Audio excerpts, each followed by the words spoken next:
adulte. Alors moi je suis très contente d'accueillir les auteurs à mes côtés autour de cette thématique de la romance. Pour certains, vous la connaissez, vous connaissez ce genre. Pour d'autres, j'imagine que vous venez aussi pour découvrir également ce genre, cette littérature et puis les auteurs à nos côtés. Alors, je vais d'abord commencer à ma droite par présenter les auteurs, donc Nin Gorman et Mathieu Guibé.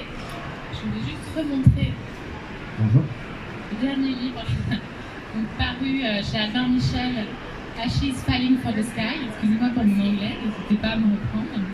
C'était l'une des polémiques de la scène young adulte sur la langue anglaise. Mais... Donc, le dernier, c'est un premier volume que vous avez coécrit. C'est le deuxième roman pour Nin Gorman, donc chez Albin Michel. Alors je vais commencer par présenter Nin, que je connaissais comme booktubeuse, donc tout à fait une grande lectrice. Et je trouve assez passionnant votre parcours. Donc je rappelle, sur votre chaîne Booktube, vous avez 60 000 abonnés. Donc vous êtes aussi auteur.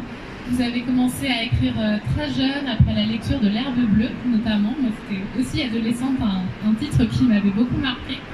Et puis après, vous êtes revenu sur Wattpad. Je sais que les éditions Albin Michel ont repéré vos écrits, vous ont sollicité pour éditer. Et je disais, et on reviendra là-dessus, que vous souhaitiez continuer aussi à écrire sur la plateforme pour ne pas décevoir votre communauté. C'est aussi un des sujets de cette table ronde sur la question de la communauté qui est très fidèle sur ces plateformes d'écriture. Donc on reviendra donc, sur votre premier roman également qui s'intitule Le Pacte d'Emma. C'était en 2017. Je sais que vous avez d'autres projets aussi passionnants de voyage et d'écriture. Tout à fait. On reviendra sur ces questions-là. Et puis donc Mathieu Guibé. Donc Mathieu Guibé, vous aussi vous êtes auteur, donc co-auteur de ce titre du Pacte d'Emma. Vous êtes également éditeur. Vous écrivez dans différents genres autour de l'imaginaire, de la romance, du gothique aussi, un petit peu du son. Vous êtes éditeur des éditions du Chat Noir. Et vous avez été également connu pour un autre roman, Even Dead Things Feel You Love, donc qui a été aussi... Voilà. Pardon, en plus c'est devant le public, du coup j'ai failli me dire de ne pas faire de yaourt. Et voilà, donc on reviendra également sur votre parcours et sur le fait que vous êtes venu aussi en tant qu'auteur, en tant qu'homme, sur cette table ronde aussi sur la romance, parce qu'on sait que c'est quand même un genre assez éminemment féminin et j'ai quand même fait ma petite enquête là-dessus, donc j'aimerais vraiment beaucoup savoir ce qui vous intéresse également là-dessus. Également aussi Georgia Caldera, qui est elle aussi auteure et illustratrice. Vous êtes auteur de la série Les Larmes Rouges, qui a été récompensée du prix Merlin en 2012, édité au Chat Noir d'ailleurs, qui a été repris depuis aussi en poche si je ne m'abuse. Et vous êtes vous aussi présente sur les réseaux sociaux. Vous avez notamment un blog beauté mode, La Fille aux cheveux bleus. Et sur le salon, vous allez venir signer en avant-première Ce qui ne te tue pas. Donc tout à l'heure, on y reviendra. Et vous avez également écrit Nova Galam et Le chemin de travers. Voilà, donc cette présentation. Et enfin, Morgane Moncombe. Alors Morgane Moncombe, je crois que vous êtes la plus jeune, vous êtes tous déjà très très jeune, mais la plus jeune à avoir intégré cet univers de la romance. Vous êtes étudiante en lettres, alors peut-être que depuis vous avez intégré le monde du travail, mais vous êtes étudiante en lettres. Et vous avez écrit votre premier roman Bien en scène sur Wattpad, qui a eu plus d'1 million de vues. Donc ça, là aussi, on reviendra sur ce succès, sur cette plateforme. Et puis, Aime-moi, je te fuis, je les montre également. Donc ça, c'est chez Hugo. Alors, je ne t'ai peut-être pas rappelé, pour vous, Georgia, c'est aux éditions J'ai lu. Et pour vous, Morgane, c'est bien de rappeler tous les éditeurs également, chez Hugo Roman. Et vous avez eu notamment le prix de la meilleure new romance française pour le titre Aime-moi, je te fuis. Alors peut-être pour ceux qui ne vous lisent pas, moi j'aimerais bien quand même, j'ai un petit peu creusé la question pour revienne aussi à des éléments de définition, avant de revenir à vos parcours d'auteur et d'écrivain. Et moi j'aimerais voir avec vous comment distinguer aujourd'hui ce qui relève de la new romance, du new adulte. Pour vous, qu'est-ce que sont ces genres? Est-ce que vous préférez vous affranchir de ces définitions? Mais si vous deviez tenter de définir ce qu'est la romance aujourd'hui, et ce genre dans lequel vous écrivez, comment vous pourriez la définir? Alors déjà, pour moi en tout cas, la romance c'est quand même assez différent du new adulte. Pour moi, les new adultes c'est plus par rapport à la tranche d'âge, par exemple de 18 à 25-30 ans. Alors que la romance c'est plus une romance qui aurait des thèmes principaux liés à la sexualité en fait, chez les adultes. Après, tout le monde a une définition assez différente, mais pour moi, ce serait plus ça la différence entre la romance classique et la romance. C'est qu'on parle d'amour, mais aussi surtout de sexe. De sexualité. Et vous avez peut-être une autre définition? Alors en fait,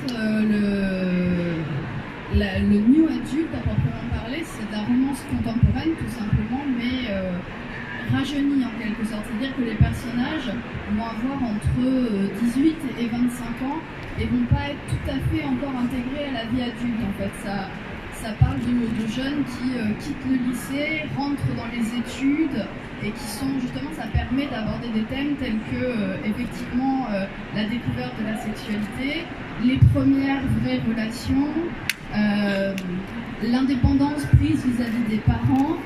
C'est une période où en fait la personnalité est en train encore de se forger.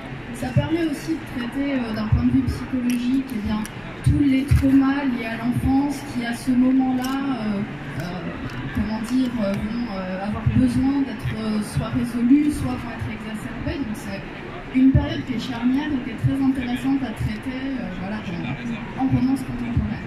Oui, il me semble que c'est aux États-Unis, dans la littérature américaine, il y a une littérature pour cette tranche d'âge. En France, c'était peut-être une tranche d'âge qui était peut-être pour laquelle on trouvait peu de fiction qui aborde la question du passage à l'âge adulte, puis parfois en littérature jeunesse, d'adolescence, une littérature aussi ado sur votre 49, donc là on n'est pas sur votre 49 sur ce titre-là.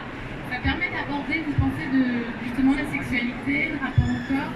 Et encore aujourd'hui, on peut parler de censure quand même dans la littérature ado sur ces sujets-là. À votre sens, je sais que vous avez tous lu beaucoup de littérature ado. Est-ce que vous pensez que c'est quelque chose qui manquait? En fait, effectivement, ce qui va différencier le... Ce qui va différencier le young adulte du new adulte, c'est que dans le young adulte, quand bien même les personnages ont des relations sexuelles, on ferme la porte à ce moment-là et le lecteur ne suit pas ce pan de la relation, puisque ça s'adresse à des lecteurs qui ont entre 12 et 18 ans. Donc voilà.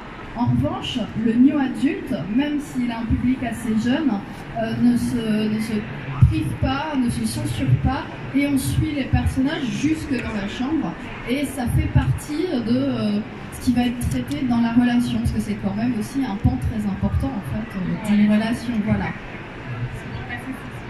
Je voudrais rajouter que toutes ces catégories de genres littéraires sont vraiment très récentes. La littérature adolescente a vraiment souffert, jeunesse et adolescente d'ailleurs, d'un flou artistique au niveau des genres littéraires, c'est-à-dire tout ce qui ne rentrait pas dans la littérature adulte était classé en adolescent, et il pouvait très bien y avoir des titres très adultes. Et maintenant on a un cheminement qui est à la fois marketing entre guillemets, qui vise les tranches d'âge, avec le young adulte 13+, le new adulte 18-25 comme on disait, et puis la new romance qui va vraiment aborder la sexualité de manière plus explicite. Et ce cheminement marketing amène à un cheminement de contenu qui ouvre plus en plus la censure et les thématiques qui sont abordées et intègre vraiment des thématiques qui sont propres à la tranche d'âge possible. Ce qui est également le cas d'ailleurs sur les plateformes sur lesquelles vous avez pu écrire, je pense à Wattpad. Moi je viens de la génération des fanfictions. Je lisais un article de 2007 sur les fanfictions d'un chercheur en littérature, Sébastien François, qui disait que les fanfictions permettaient donc de réécrire aussi le succès de la littérature jeunesse en apportant ces éléments de sexualité. Aujourd'hui, on arrive enfin à parler d'homosexualité, de polyamour, de différents choix, en tout cas sexuels et moins hétéronormés. Et j'ai l'impression que ces plateformes ont permis quand même l'émergence de ces sujets-là aussi en littérature, alors que les éditeurs traditionnels de littérature adolescente n'osaient pas aborder ces questions-là. Et ça me semble assez important dans la société dans laquelle on est aujourd'hui également. Je pense que c'est... Désolée. Non, vas-y, j'allais simplement dire que j'avais rien de plus à rajouter. Oui, vas-y, non, j'allais dire que j'avais rien de plus à rajouter que vous avez déjà oui, je vais dire que j'ai la tête. Non, je voulais juste dire qu'en effet, c'était une conséquence par rapport aux plateformes, etc. Mais je pense que c'est aussi surtout lié à notre génération. En fait, sur Wattpad, on est quand même beaucoup de jeunes. Et je je pense que c'est lié à notre génération de parler sans tabou et de dénoncer beaucoup de choses et d'être beaucoup plus ouvert sur, par exemple, la diversité autant ethnique que sexuelle, etc. Je pense que c'est vraiment lié à ce qui se passe aujourd'hui et c'est normal qu'on le voie. Et donc tu penses que toi, votre génération, vous êtes plus décomplexés que peut-être notre génération? C'est pas un jugement du tout. Mais je pense, ouais. Et on avait aussi une table ronde hier sur les usages numériques et réseaux sociaux. Est-ce que vous pensez aussi que c'est une parole qui s'est libérée grâce aux réseaux sociaux, grâce à ces plateformes, grâce à des forums, qui permettaient aussi à ceux qui voulaient faire des choix différents, qui avaient des envies différentes, de pouvoir les exprimer, rencontrer des communautés sur un autre rapport aussi à l'amour et à la sexualité? Enfin, de se reconnaître en tout cas avec d'autres personnes. On revient si vous voulez à la littérature également. Je pense que Internet a permis justement de trouver ce qu'on ne trouvait pas dans la littérature normale, en fait, livres, papier, etc. Et ça a automatiquement généré des communautés parce que quand on est frustré un petit peu de ne pas trouver ce qu'on veut en librairie et qu'on trouve ce qu'on veut en fait sur Internet, en plus de ça gratuitement, ça fédère automatiquement des communautés qui ont envie de transmettre à leur tour. Souvent des lecteurs deviennent à nouveau des auteurs et c'est vraiment un cycle finalement je trouve qu'il y a. Oui, c'est intéressant ce que tu dis sur la frustration, en tout cas en tant que lecteur, d'avoir beaucoup consommé, de ne pas forcément trouver toujours ce que l'on cherche dans cette littérature. Et maintenant, les éditeurs viennent vers vous. On viendra aussi sur cette écriture sur la plateforme. Je pense aussi en fait que il y a quelque temps, la romance était un genre encore très très mal vu, très décrié. Et lire de la romance, on le faisait mais plutôt en cachette, on n'en parlait pas trop. Et justement, Internet a permis qu'il y ait des communautés de lectrices de romances qui puissent se rejoindre et discuter sur les forums, en fait. Et a permis, en fait, l'explosion du genre a permis aussi de montrer que c'était un genre qui était beaucoup lu, qui avait beaucoup de succès et qui avait toute sa place, en fait, dans la littérature. Et après, évidemment, on sait quel a été le succès de certains titres comme 50 Shades ou After, qui a aussi contribué beaucoup à démocratiser cette littérature. Et donc voilà. Et à la faire reconnaître tout à fait en public et que ce soit plus à la marge. Alors Mathieu, toi qui as coécrit avec nous, j'aimerais bien revenir sur ce projet. Je sais qu'il y a de très très bonnes critiques sur ce premier volume, de très bons retours, notamment sur la justesse des sentiments, des émotions, des personnages. Donc en tant qu'homme, comment, on en parlait hier aussi avec Martin Page, qui disait qu'on était dans une société qui était patriarcat, où quand même les lectrices étaient plus féminines, les auteurs les autrices également plus présentes, parce que les hommes osaient moins exprimer les émotions, parler de leurs sentiments, parler de ces sujets-là. Toi qui t'es lancé dans l'aventure de la romance, quel regard tu portes là-dessus, sur cette écriture-là Alors du coup, je ne sais pas si je vais être représentatif de toute la caste masculine, entre guillemets, sur le fait d'exprimer ses sentiments, mais déjà le projet avec Mine est venu un petit peu comme un défi qu'elle m'a lancé de coécrire une romance avec les codes qu'on peut connaître, tout en jouant avec et en me faisant découvrir en fait la plateforme Wattpad. Donc c'est Lynn qui t'a sollicité, qui t'a invité. Et moi, elle avait bien qu'on se connaissait déjà, mais Tamine, elle avait bien senti que j'étais assez consommateur d'histoires romantiques. Oui, parce que j'allais dire que ça t'intéressait déjà. Pas forcément en tant que lecteur dans le genre romance, mais au cinéma, dans les dramas ou des choses comme ça, les histoires romantiques, c'est pas quelque chose qui me dérange, au contraire. Donc c'est vraiment un défi qui m'a intéressé. Mais comme vous disiez tout à l'heure, j'ai pas abordé ça en me posant la question de m'inscrire dans un courant littéraire avec des codes à respecter, une tranche à viser, inclure de la sexualité ou non. On a construit notre histoire, on a créé nos personnages, on a voulu les faire vivre. Et les questionnements ou les thématiques qui arrivent nous ont semblé naturels par rapport au parcours qu'ils ont dans le livre. Ça n'a pas été quelque chose de réfléchi. Après, de manière plus large, sur les auteurs masculins dans le genre de la romance, j'en discutais avec une amie auteure il y a quelques jours justement. Elle m'a rappelé qu'il y a beaucoup d'auteurs qui écrivent de la romance déguisée, mais comme ils sont masculins, on ne les inscrit pas dans ce genre-là, on pense à Marc Lévy ou comme voilà, on ne leur colle pas l'étiquette auteur de romance. Ou sous pseudo parfois. Parfois sous pseudo. donc on revient sur le phénomène de la romance est encore un mauvais genre ou une sorte de phénomène culpabilisant de la part des littéraires, entre guillemets. Oui, tout à fait. Oui, je vois ce que tu veux dire. Finalement, on oublie aussi que les hommes écrivent aussi dans ce genre-là. Ce que je trouve également intéressant, c'est ces allées et venues entre le réalisme et la littérature de l'imaginaire. Vous arrivez quand même à chaque fois, avec beaucoup d'aisance, à aller dans différents univers réalistes ou imaginaires qui sont finalement peu cantonnés. En lisant aussi vos parcours de biographie, vous êtes vous-même de très grands lecteurs de littérature de genre. Je voulais savoir aussi comment vous avez été nourri par vos lectures et quels ont été les titres marquants avant de devenir auteur pour vous dans votre adolescence ou jeune adulte, mais vous êtes encore jeune adulte. Moi, en fait, à la base, je lis pas du tout de romance.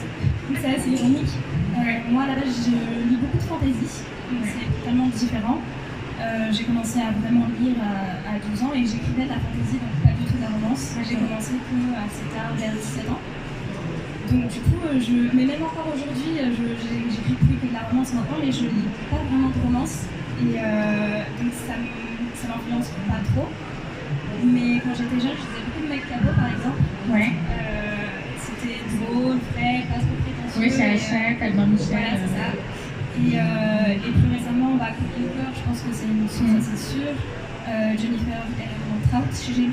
Ouais. Donc c'est plus ces auteurs qui m'influencent, mais c'est vrai que je lis pas trop de romance, donc du coup je lis pas trop. Et sur la question de la littérature fantasy et l'écriture en romance, est-ce que tu saurais expliquer cette évolution-là sur Wattpad? En tout cas, pourquoi ne pas être lancé dans la littérature fantastique?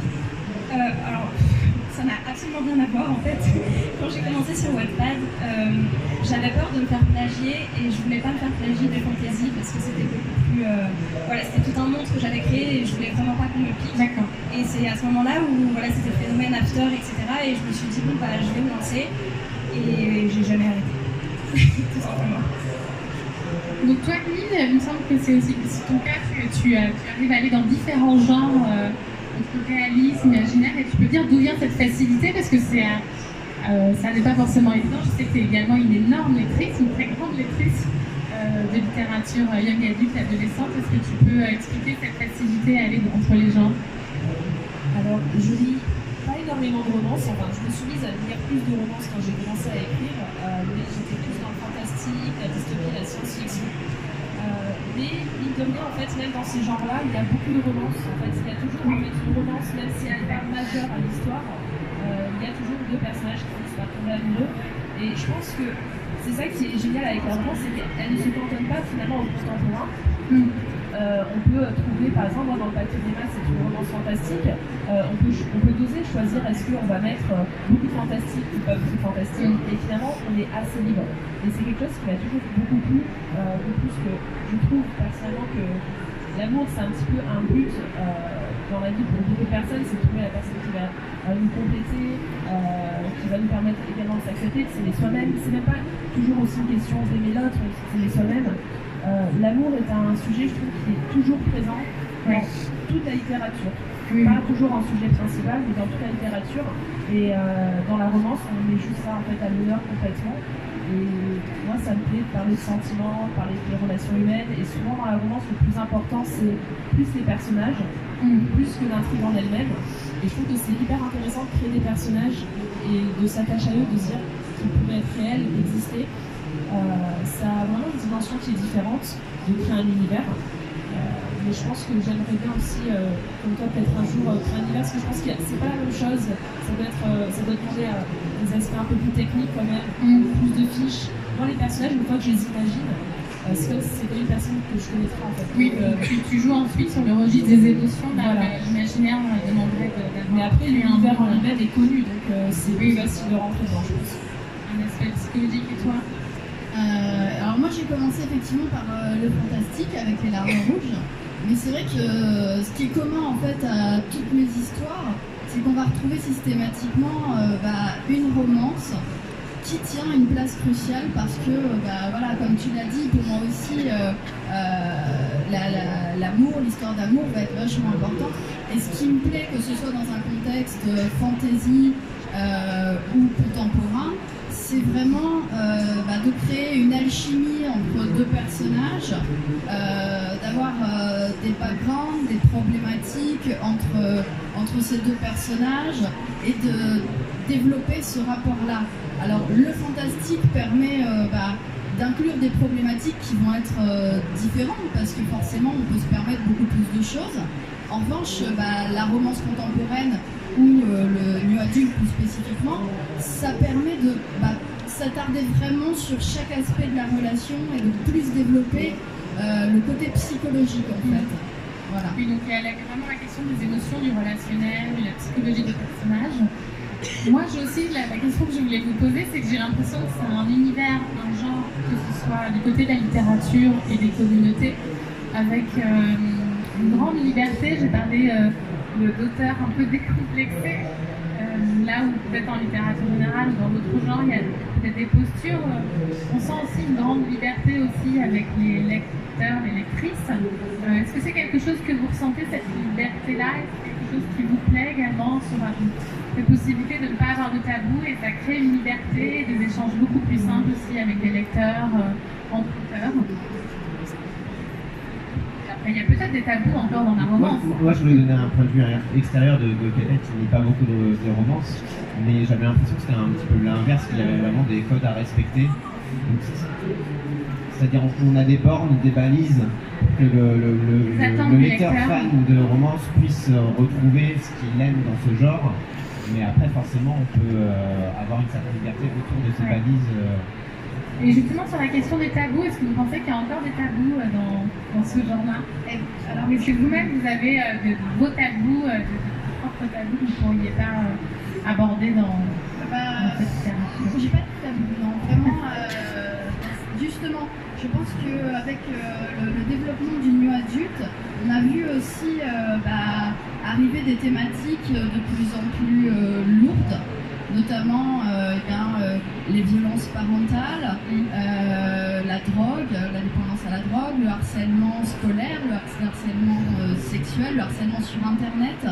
On traite aussi des sujets très lourds et en profondeur et un peu plus, je pense, de façon un peu plus prononcée et décomplexée que dans la romance contemporaine habituelle, en fait, où on va avoir aussi une petite tonalité plus légère. Alors ça n'empêche pas, le new adulte, c'est pas que du plombant non plus, il y a aussi beaucoup de jeux de verbal, des moments qui vont être quand même un peu plus légers. Voilà, bon, on n'est pas là pour pleurer tout le temps non plus, mais enfin, ça va être l'occasion de développer tout ça, je pense. Moi personnellement, je n'ai pas de tabou non plus quand j'écris. Je pense que tout dépend de la manière qu'on va amener en fait les sujets. Il faut juste certains sujets, je pense, faire bien attention à comment véhiculer un message. Mais aujourd'hui, dans la romance, il y a notamment la dark romance qui a beaucoup émergé, qui parle de sujets parfois très difficiles. Donc je pense que vraiment la romance est en train de s'étendre et les tabous sont vraiment en train de tomber. Donc la liberté vraiment dans ce genre-là est assez impressionnante, je trouve. Et Mathieu, tu parlais quand même d'un univers avec en effet ses codes, ses attentes de la part du lecteur. Moi, la question que je voulais vous poser par rapport à notamment l'écriture sur Wattpad, parce que ça me semble assez nouveau aussi pour ma génération et je pense aussi pour la représentation que l'on a de l'auteur, c'est dans quelle mesure les retours des lecteurs au fil de votre écriture viennent influencer les intrigues. Là où un auteur remet un manuscrit, envoie le manuscrit à l'éditeur, fait le travail éditorial, le livre est publié, on attend d'avoir le retour des lecteurs. Là, on voit qu'il y a un ajustement, j'imagine, permanent, et j'aimerais vraiment que vous reveniez sur cette question-là de ce que permet Wattpad aussi en tant qu'auteur. Alors, du coup, j'ai pas... On s'en rend compte quand on n'est pas auteur sur Wattpad. J'ai pas encore forcément une expérience très large de l'influence que peut avoir la communauté Wattpad sur l'écriture, parce qu'on a une communauté très respectueuse des chapitres qu'on proposait. C'est-à-dire moi au début je pensais justement qu'il allait avoir beaucoup d'interactions et qu'on allait voir des commentaires qui allaient nous influencer dans le scénario, dans l'histoire qu'on était en train de proposer. Et en fait je trouve que ça n'a pas été du tout le cas. En fait ils émettaient des hypothèses, des choses comme ça, mais c'était très respectueux, ils essayaient vraiment pas d'influencer l'histoire. notre façon d'écrire et qui va continuer. Donc, je ne sais pas si c'est pareil pour toutes les histoires sur Wattpad, mais moi j'ai pas ressenti une influence. Par contre, ça pouvait confirmer des doutes qu'on avait sur peut-être des chapitres plus faibles ou les interactions qu'on proposait qui n'étaient pas bonnes, ou au contraire nous confirmer qu'on était sur la bonne voie. Mais jamais ils ont essayé de changer la suite de ce qui allait arriver. C'est devenu le livre dont vous êtes le héros. Exactement. De l'écriture. Moi, c'est différent pour le coup. Moi, Oui, parce qu'il y a eu beaucoup de vues très rapidement sur Bah oui, et en fait, bon, maintenant, comme je suis assez maniaque, j'ai tout un plan avant même de commencer à écrire. Mais avant d'écrire sur Wattpad ou d'écrire Non, d'écrire tout court. Mais quand j'ai commencé sur Wattpad, j'y allais un petit peu au feeling. Par exemple, à Viens j'ai commencé à écrire et je ne savais pas du tout dans quoi je me lançais. Et le fait justement d'avoir les retours des lecteurs, bah, ça m'a beaucoup aidé. J'ai changé pas mal de choses que j'avais prévues, par exemple, à la suite de l'histoire. Par exemple, si je voyais qu'un personnage devenait trop prévisible ou qu'il voyait ce qui allait se passer, je me disais, bon, bah, finalement, je vais peut-être pas faire ça parce que c'est trop prévisible et ça m'énerve. Et la surprise. Voilà, exactement. Donc ça aide d'avoir leur retour. Et je pense aussi, rien à voir avec l'écriture, mais le fait de la proximité qu'on a avec eux, ça aide énormément le fait qu'on soit sur Wattpad, plutôt que quand on écrit un livre et qu'il sort ensuite et forcément nous on voit en tant qu'auteur les avis qu'on a sur les plateformes, sur Goodreads, Pratique, tout ça sur internet. Mais c'est vrai que d'avoir un retour en direct sur Wattpad, c'est autre chose parce que du coup on est super proches l'un de l'autre. Et moi personnellement, je sais que je leur réponds à tous et du coup ça devient un petit peu des copains. C'est assez différent et je trouve que c'est un rapport auteur-lecteur qui est assez précieux. Et assez bienveillant. Ouais. Oui, toujours. Dis pour toi également. Je trouve que les retours en fait surtout motivent à aller jusqu'au bout. Moi je sais par exemple avec le pacte d'Emma, c'est pas sûr que je serais allée au bout de l'histoire si j'avais pas eu des lecteurs derrière pour m'encourager. Parce que c'est comme signer finalement un contrat, on commence à mettre l'histoire et on s'engage du coup à la publier jusqu'au bout. Par contre au niveau des ajustements, etc., c'est surtout au niveau des fois si une idée qu'on a voulu faire passer ne passait pas correctement, on peut voir via les commentaires et du coup je trouve que c'est assez riche, c'est comme si on avait je ne sais combien de bêta-lecteurs, ce qu'on ne pourrait jamais avoir dans le livre d'édition finalement. Je pense notamment là, on a rendu du coup le manuscrit du tome 2 et en fait il y a un chapitre qu'on avait posté sur Wattpad où on avait mis une phrase de dialogue et on a eu 2 remarques. Alors c'était peut-être que 2 remarques mais qui disaient que c'était sexiste. Et nous, du coup, ça nous a impacté parce qu'on ne veut surtout pas mettre un dialogue sexiste dans notre roman. Même si c'était que 2 personnes, c'était 2 personnes qui ont mis le doigt dessus et qui nous a permis en fait de corriger le tir pour la publication papier. Et ça, même lorsqu'on a fait retravailler le texte avec notre éditeur, etc., on ne nous avait pas relevé ce problème. Donc la communauté bien pointée aussi. Voilà, bien pointée et permet vraiment d'améliorer pour moi le roman. Parce que donc vous continuez d'écrire sur la plateforme encore aujourd'hui, avant de remettre le manuscrit à l'éditeur. Enfin, c'est un travail que vous souhaitez poursuivre, de régulièrement soumettre le texte à la communauté. C'est un peu comme une drogue finalement de poster sur Wattpad. C'est une addiction. C'est une addiction. On poste le chapitre et puis généralement je le poste le soir assez tard. Je me dis après je le fais comme ça je n'ai pas les commentaires, mais c'est pas vrai, j'attends de lire les commentaires. C'est vraiment très très motivant. Et alors là pour le tome 2 on a réussi à négocier pour poster la moitié de l'histoire. Le premier on avait pu poster donc, dans son intégralité. Après quand on commence à être fixé chez un éditeur, ils peuvent mettre quelques conditions pour qu'on puisse pas mettre jusqu'au bout. Mais on essaye de gratter quand même pour pouvoir le faire au maximum. Je voulais rajouter, c'est aussi une question du respect de la communauté et du lecteur. On sait que les gens qui lisent sur Wattpad, il y a vraiment un gros public adolescent qui n'ont pas forcément les moyens d'acheter tous les romans qui leur plaisent. Et on a commencé à leur offrir les chapitres gratuitement, donc on a essayé de pousser au bout au maximum pour pouvoir poster le plus possible l'histoire gratuitement. Et de rester quand même aussi sur cette plateforme et en parallèle autant que possible. Pour ceux qui n'ont pas les moyens forcément d'acheter les livres.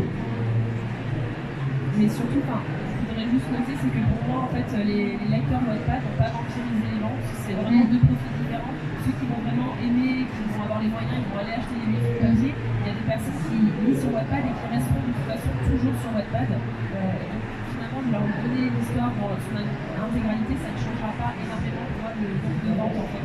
Il y a d'autres lecteurs du livre papier en tant que sur Wattpad. Et toi, est-ce que tu utilises ces plateformes ou est-ce que tu utilises en tout cas le numérique et ta communauté pour travailler sur tes intrigues?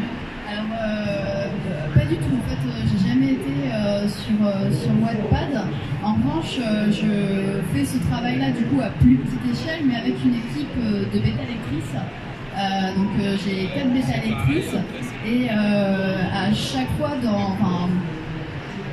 tous les 400 chapitres, je leur envoie le paquet de chapitres et ensuite on s'appelle et on débriefe, on analyse chaque passage, les comportements des personnages, elles me font part de leurs questionnements, de leurs théories, ce qui me permet aussi parfois de réajuster le tir, ou s'il y a quelques petites incompréhensions, et de retoucher, ou développer par la suite. Donc c'est un petit peu le même genre de travail, c'est aussi très motivant parce que le travail d'écrivain c'est très solitaire, on est seul face à son ordinateur. Le travail un peu de l'écrivain, sa tour d'ivoire, voilà. Il est entouré de bêta lecteurs. Voilà, et pouvoir partager autour de son histoire, c'est vraiment très précieux, et encore plus quand elle est en cours parce que souvent on a des doutes et du coup ça motive et ça aide vraiment. Voilà. Très intéressant. Je voulais revenir parce que c'était une des questions que je voulais poser sur cette table ronde. Et une question qui fait débat aussi aujourd'hui sur le féminisme, sur les femmes. C'est un genre éminemment féminin, quand même. Encore aujourd'hui, peut-être, je crois qu'aux États-Unis, hier, on avait une auteure, Casey West, qui nous disait que quand même les hommes, les jeunes hommes commençaient aussi à venir peut-être un peu plus à la romance. C'est un genre avec des autrices, des lectrices. Pourquoi aussi peu d'hommes et on pourrait aussi se poser la question, est-ce que c'est un genre qui soutient et qui défend des valeurs féministes, ou on pourrait aussi se poser la question, est-ce qu'on ne parle pas trop d'amour, est-ce qu'on ne pense pas trop à l'amour? On pourrait aussi parler d'autres sujets scientifiques ou autres, de société, d'écologie. Qu'est-ce que vous en pensez de ce lien entre la romance et le féminisme aujourd'hui?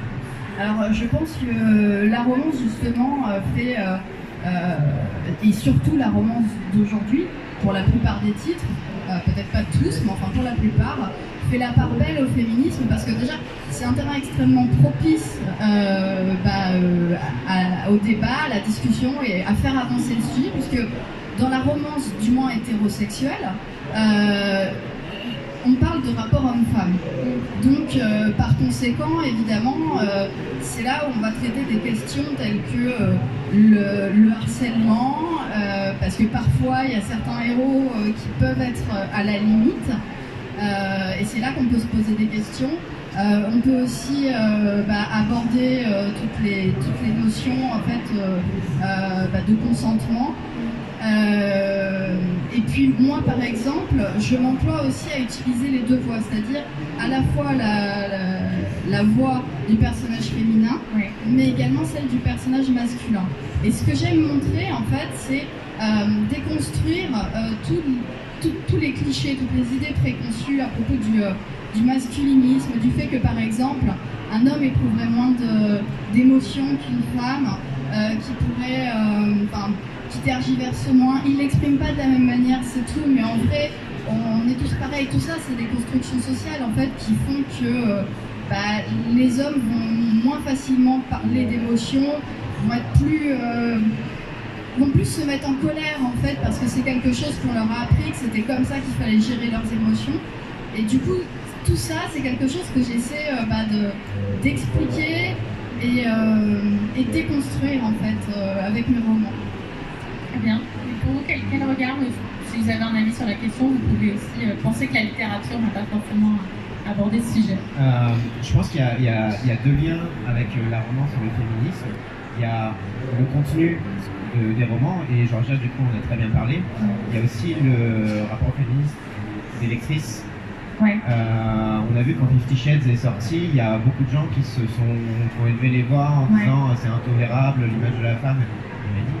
Mais les lectrices de ce genre, enfin c'est pas des décervelés. Si elles apprécient ce genre de lecture, c'est parce que ça leur procure un fantasme, des désirs, un bon moment de lecture, du divertissement.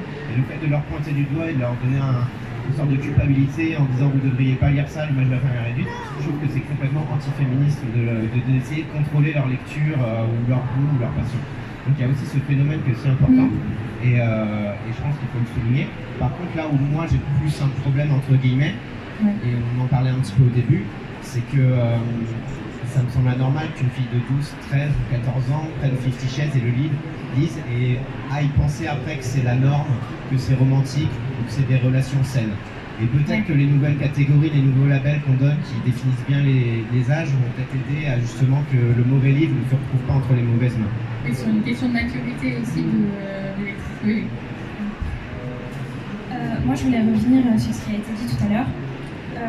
Je pense aussi que la romance, et principalement la new romance, aide justement le féminisme parce que on parle enfin de sexualité et surtout de sexualité féminine et c'est pas quelque chose qu'on faisait avant. Donc ça, c'est déjà quelque chose de très important. Après, au niveau des hommes par rapport aux auteurs, aux lecteurs, le fait qu'il n'y en ait pas beaucoup. C'est le chiffre que j'ai lu, mais peut-être que vous voyez ça évoluer. Justement. Il y en a de plus en plus qui commencent à en lire. Hier, j'ai croisé une lectrice qui me disait qu'elle avait beaucoup aimé mon livre et il y avait son petit ami à côté. Et il m'a dit, moi aussi je les ai lus, c'était vraiment trop bien. Et je suis là, c'est super. Et donc, ils se mettent enfin à en lire et à en écrire et c'est génial. Après, il ne faut pas oublier que ok, il y a plus de femmes, mais c'est pas grave quoi. On est tous différents et peut-être que la romance ça fait plus aux femmes, mais c'est pas grave. Non, mais je me dis, il y a des tables rondes sur la scène BD où il y a plutôt plus des hommes, au polar plus des hommes. Ici, depuis que je suis en jeunesse, au young adult, ce sont des femmes, la programmation, ce sont des femmes. Il y a quand même cette question de répartition et aujourd'hui, moi je trouve qu'il faut aussi la poser. Également, sur qui s'intéresse à quoi aujourd'hui, ça me semble assez fondamental en littérature et qui dit quoi. Oui, je suis d'accord. Qu'est-ce que ça dit de la société Après, je pense qu'ils ont beaucoup d'a priori ou de préjugés sur ce genre, comme les femmes en ont aussi d'ailleurs beaucoup. Et je pense qu'ils osent pas, et puis c'est un peu mal vu pour les hommes de dire je lis de la romance, quoi. Donc, je pense qu'ils osent pas forcément et que du coup on les reconnaît pas trop. Oui, c'est la question en effet, ce que tu soulignais, comment on parle aujourd'hui, comment on parle de la sexualité. C'est vrai que Martin Paz disait hier, peut-être qu'il faut attendre la fin du patriarcat pour que les hommes puissent aussi évoquer leurs sentiments. Pour revenir à une autre polémique, comme ça on prend les polémiques autour de cette scène young adulte et des terminologies anglo-saxonnes. Les titres sont en anglais, je pense que vous êtes tous parfaitement bilingues et que vous avez un très bon accent anglais contrairement à moi. Vous avez des références à des codes culturels, des pratiques culturelles, les playlists, la musique, j'adorais d'ailleurs les playlists que vous proposez. Pourquoi ce genre et emprunt est marqué par des codes culturels anglo-saxons selon vous? Et justement sur cette thématique de la romance à la française, quel est l'apport justement de cette écriture et de cette romance à la française? Alors, je réponds pour vous, mais c'est vrai que l'histoire se passe aux États-Unis, le titre en anglais. Je pense que c'est parce que c'est des codes qui parlent à tout le monde, pas seulement aux Américains. Finalement, toutes les séries, tous les films que l'on regarde sont majoritairement. La culture dans laquelle on est dans une culture quand même assez américaine, même en France. Et donc, quand on va parler d'un lycée américain ou d'une université, moi, la première chose à laquelle je pense, c'est à un lycée ou à une université américaine. Donc finalement, ça permet aussi, je pense, de créer un cocon connu, en fait, tout simplement du lecteur, de faire une intrigue qui se passe aux États-Unis. De plus, je pense pas qu'il y ait vraiment une romance à la française. L'amour, c'est universel, donc finalement, comment ça se passe aux États-Unis, ça se passe pareil en France. C'est juste des lieux qui vont être plus reconnaissables en fait par tout le monde si ça se passe aux États-Unis, par exemple. Alors je pense aussi que les auteurs français en romance, ils sont venus assez tard finalement. Parce que en France, je pense, ça c'est mon sentiment personnel, mais il y a un certain snobisme autour de la littérature. Et là où aux États-Unis, en fait, le genre avait déjà explosé, et où aux États-Unis, de toute façon, l'argent fait loi. Le genre était reconnu, il était légitime puisqu'il se vendait extrêmement bien. Et en France, les auteurs français, du coup, ils sont venus petit à petit parce qu'ils ont commencé aussi plus à en lire, à voir aussi que ça marchait. Et moi, personnellement, ça m'a toujours plu et je me suis dit, finalement, c'est l'occasion de s'y mettre et d'accepter ce pan de ma personnalité. C'était quelque chose que j'avais envie de faire depuis très longtemps et puis je me retenais à cause certainement de cette idée préconçue en fait autour de la romance. Et Et du coup, voilà, les codes étaient déjà installés parce qu'ils venaient des États-Unis. Et du coup, les codes ils ont été établis par les anglo-saxons. Et puis, on a fini par suivre le mouvement. Et du coup, alors, comme de toute façon, parler d'amour, d'émotion, de sentiments, c'est universel, c'est difficile de dire qu'il va y avoir une spécificité à la française. Peut-être qu'effectivement, ça va être plus par rapport à des lieux. Parce que si on se situe effectivement une romance à Paris, les Parisiens, ils vont plus, ça va faire écho en eux parce qu'ils vont connaître certains lieux, enfin, je sais pas, ou à Bordeaux, ou que sais-je. Voilà. Après, peut-être aussi dans la plume, puisque c'est vrai que l'on a quand même des plumes spécifiques. Voilà, il y a peut-être un petit truc, un petit style un peu français.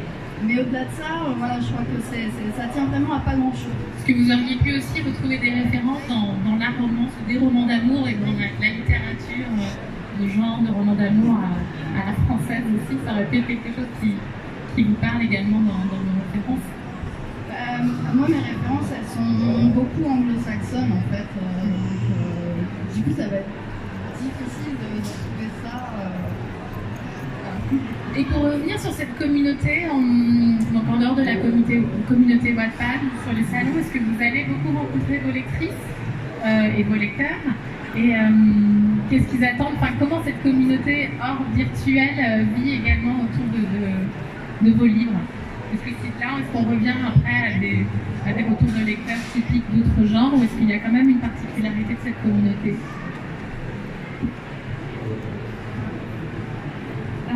Donc, comme je le disais tout à l'heure, les lecteurs, je le disais pas forcément, je pense que j'ai juste pensé dans ma tête, les lecteurs et lectrices de romans sont assez différentes, je trouve. Elles sont beaucoup plus impliquées et passionnées, et, on voit tout de suite quand on les rencontre, elles sont très attentionnées. On le voit sur le salon. Ouais, elles offrent beaucoup de choses. Par exemple, je sais que dans mes livres, je fais beaucoup de références au chocolat. Et à chaque dédicace, on m'apporte beaucoup de chocolat. On vous fait des cadeaux, c'est bien. C'est exactement ça. Et elles sont. En plus, le fait qu'on vienne de Wattpad, on les connaît en fait. Et on est proches, et même quand on est sur les réseaux sociaux, sur Instagram, on se parle tous les jours. Et donc, du coup, on se reconnaît face à face. Et c'est un lectorat vraiment différent, beaucoup plus passionné. Et ça change. Lille également, toi, ta communauté est très présente, importante. Je me reconnais vachement dans ce que tu dis. Ils se déplacent vraiment en fait. Ils n'hésitent pas à se déplacer. Des fois, c'est assez impressionnant. Et comme on discute en fait déjà avec eux sur Internet, quand on les rencontre, il y a vraiment une barrière qui n'est déjà plus présente en fait. Il y a vraiment une proximité qui se crée. Moi, quand je les rencontre en salon, auparavant je faisais des fois des meet-up. C'est très enrichissant parce que finalement, je me montre aussi sur YouTube et donc du coup, ils ont l'impression de me connaître et moi des fois c'est frustrant parce que j'ai pas l'impression de les connaître aussi bien qu'ils me connaissent et de faire tomber cette barrière, je trouve ça vraiment juste incroyable parce que finalement, on est enfin au même niveau. Je les vois autant qu'ils me voient et oui, ils sont hyper attentionnés, c'est incroyable, ça donne vraiment de l'énergie, l'envie de continuer, c'est hyper motivant. Et comment vous voyez le genre de la romance évoluer aujourd'hui? On voit en effet la place qu'elle prend aussi chez les éditeurs, dans les collections justement de littérature jeune adulte. En effet, elle commence à être plus reconnue, plus présente. Vous pensez qu'elle va s'emparer au niveau de nouveaux sujets, de nouvelles thématiques? Vous-même, est-ce que vous avez des envies justement dans ce genre, envie d'explorer de nouveaux rapports à l'écriture? Alors oui, je pense que c'est un genre qui de toute façon est en expansion et est amené à se développer puisque alors il y a toujours eu de la romance et on en a toujours lu beaucoup, mais avant on s'en cachait. Le fait aujourd'hui qu'elle se démocratise autant et qu'elle se permette justement d'aller plus loin, moins de tabous, et de suivre aussi les sujets d'actualité, d'aborder les tendances, les problématiques qui vont être plus actuelles, fait que nécessairement elle va s'adapter au fur et à mesure aux sujets de société qui nous occupent actuellement. Et du coup, oui, je pense qu'elle est en expansion et effectivement, j'ai des idées en rapport avec certaines problématiques très actuelles et du coup oui j'ai de nouvelles idées, j'ai de nouvelles envies d'écriture dans le milieu adulte. Voilà. Et elle intègre de plus en plus des maisons d'édition, on va dire un peu classiques. Enfin, elle sort, ça me semble aussi assez intéressant d'un point de vue éditorial de voir qu'elle sort de maisons d'édition, de collections dédiées pour venir dans d'autres maisons plus généralistes. Donc côtoyer aussi la littérature blanche et la littérature générale. Je voulais dire aussi que ce qui est bien comparé à avant, c'est que on va parler aussi beaucoup plus de différentes sexualités, différentes romances. Auparavant, c'était très difficile de trouver des romances homosexuelles, bisexuelles. Aujourd'hui, ça se démocratise de plus en plus, donc il y a une plus grande diversité, un plus grand public peut se retrouver dans les romances, il y en a vraiment pour tout le monde maintenant. Et je trouve que c'est important et donc ça évolue vraiment avec la société d'aujourd'hui, avec les codes qui se cassent. Oui, c'est intéressant ce que tu dis. Il y a un article de la revue Lecture Jeune, l'association Lecture Jeunesse qui travaille sur les littératures adolescentes. Et un chercheur travaillait justement sur la question de la représentation de l'homosexualité. Il disait il y a 15 ans, c'était des personnages à la marge du récit, et aujourd'hui ça devient des narrateurs, des personnages au centre du récit. Et il a noté l'évolution sur 10 ou 15 ans d'édition dans l'édition ado, donc on peut aborder aujourd'hui ces sujets-là aussi. Et finalement, il n'y a pas seulement non plus que les sexualités, il y a aussi toutes les minorités. Aujourd'hui, je trouve qu'il y a une représentation qui est beaucoup plus importante dans la littérature, et moi personnellement, je suis très fière de ça. Et je pense qu'on tend vraiment dans cette direction. Je pense qu'on est en train de vivre une évolution très rapide du genre, parce que c'est un cheminement qu'on a eu pendant toute la table ronde, mais Internet a permis l'explosion de la romance au grand jour, on va dire. Ça a boosté les ventes.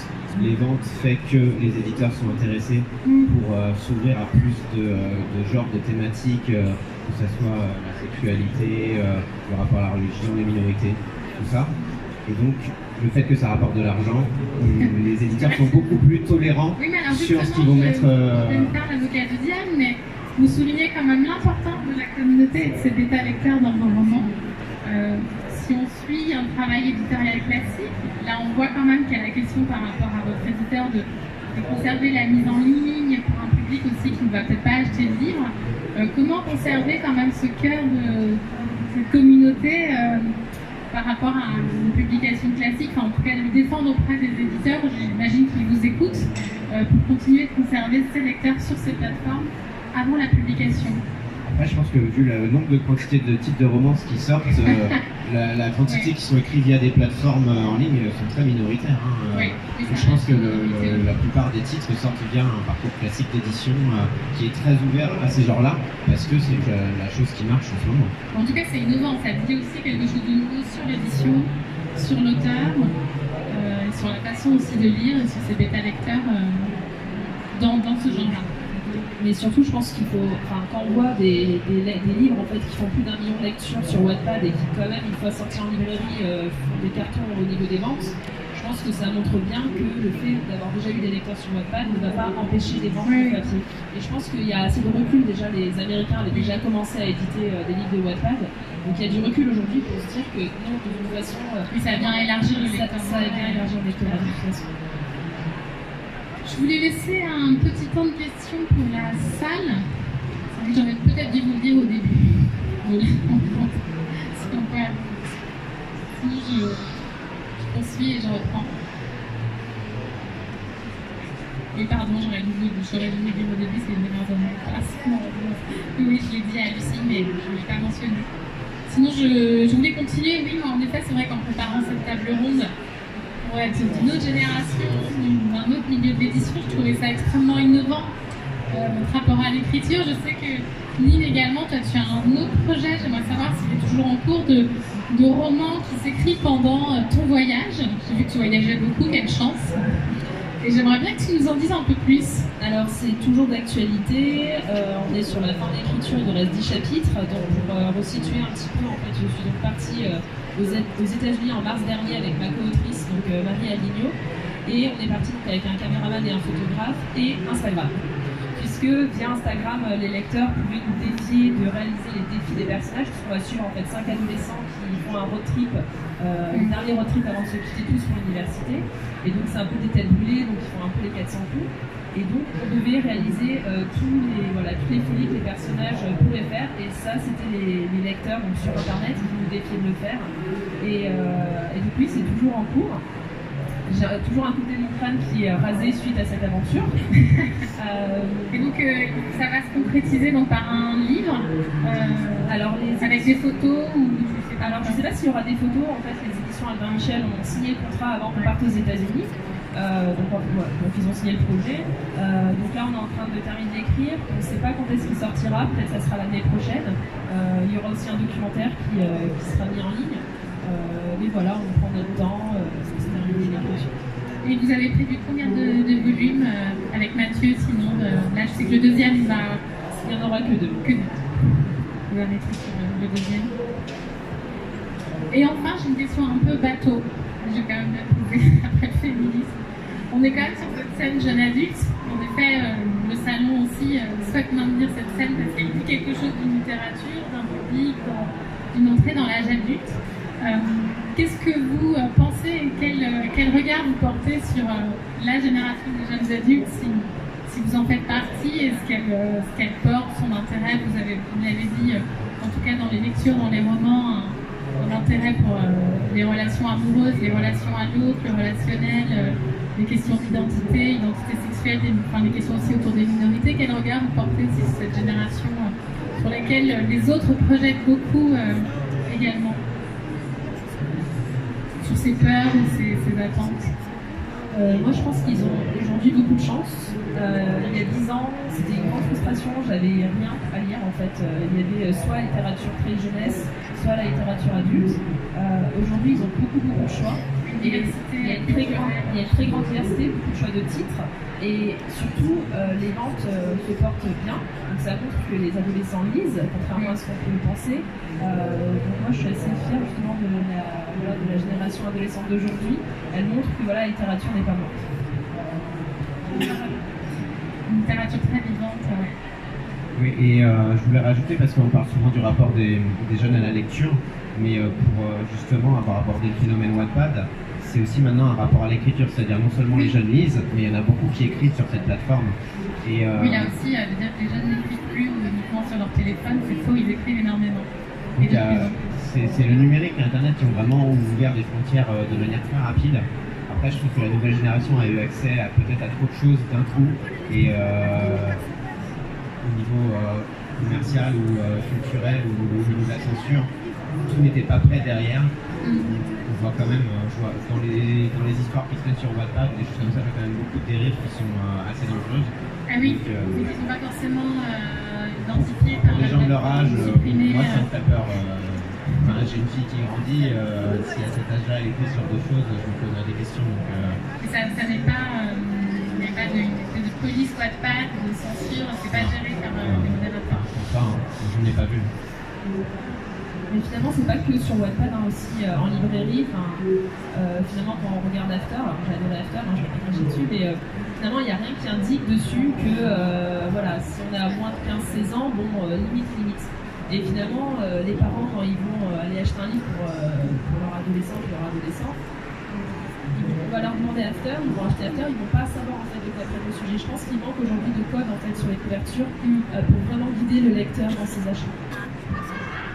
Tous les supports en ont, au cinéma il y a des interdictions moins de 12, moins de 16, les jeux vidéo il y a la réglementation PEGI, et le livre il n'y a rien.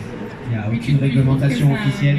Il y a la loi 49. Je trouve que maintenant c'est un manquement. Sur la jeunesse et les publications sur la loi 49. C'est la seule. Mais en même temps qui n'est pas forcément suivi par les lecteurs et les lectrices.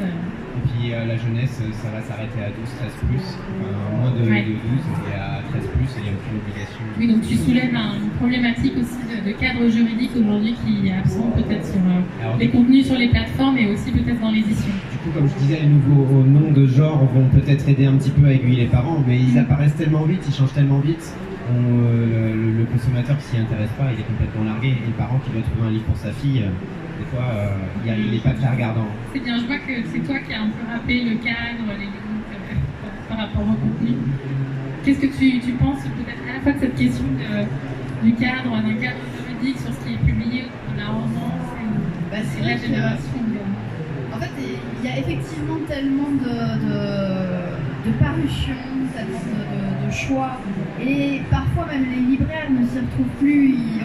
tout le monde n'a pas le temps de tout lire. Non, bien sûr, non. Et même les libraires parfois s'y retrouvent plus. On a vu certains titres qui étaient vraiment très adultes, avec des contenus réservés vraiment aux adultes, se trouver sur des stands de jeunesse, quoi. Et ça, effectivement, c'est un problème. Alors, mais c'est peut-être le dérive aussi de cette littérature young adulte à vouloir toucher un public de plus en plus jeune, leur adresser aussi une littérature qui ne leur est plus adressée. Oui, Enfin, il y a une problématique en tout cas éditoriale ou marketing quelque part. Alors, pendant un temps, il y avait, c'était Black Moon dans leur collection romance qui spécifiait en 4e de couverture qu'il y avait un contenu sexuellement explicite. Et ça, je trouvais ça très bien parce que effectivement, donc, ces livres-là étaient du new adulte, donc ils avaient tendance à se retrouver sur les tables young adulte et jeunesse parfois. Mais voilà, si le parent regarde, il voit cette mention en rouge et il sait à quoi s'en tenir. Voilà. C'est très bien, je vous remercie. En tout cas, ça soulève aussi une nouvelle question pour la suite, en effet, de la question du cadre, de ce qu'on autorise ou pas autour de ce genre et sur ces plateformes. Je voudrais juste dire, donc c'est pas une question de censurer la lecture à quelqu'un, c'est que pour chaque âge, voilà, le bon livre entre les bonnes mains en fonction de l'âge. Oui, que ça demande quand même aussi d'être précis en effet sur les livres et les lecteurs. Je voulais vous remercier et rappeler que vous signez aussi cet après-midi.